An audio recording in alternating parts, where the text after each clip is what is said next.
Hello guys, this is Namrata Golan and in today's class we will do the difference between assets and liabilities. अक्सर student जब commerce लेते हैं confuse हो जाते हैं asset क्या होती है और लाइबिलिटीज क्या होती है. To make your concept simplify and easy understandable, I have introduced this concept asset and liabilities. Let's start the class. Asset are the property of a business which helps the firm to earn benefits in future. And assets की examples क्या है? Machinery, cash, debtor, stock.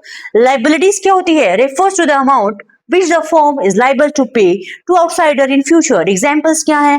Bank loan, creditors, bill payable etc.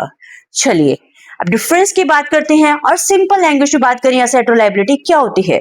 Asset होती है what the business owns and liability क्या होती है? What the business owes. Students focus on the word owns and obs.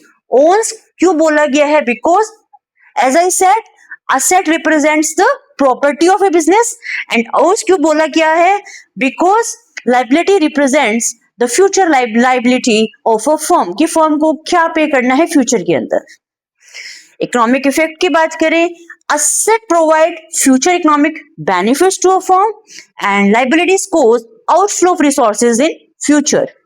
देखिए ये future benefit, economic benefits provide कराती है asset and liabilities cause outflow of resources in future. Nature क्या है?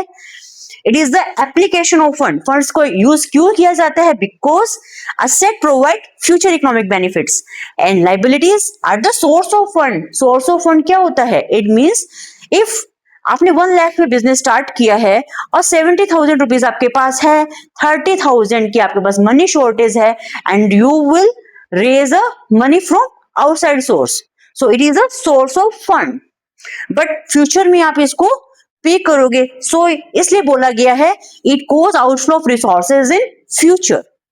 Understood? I hope आपको आज की क्लास पसंद आई होगी and you will cooperate me in the future too. Bye bye.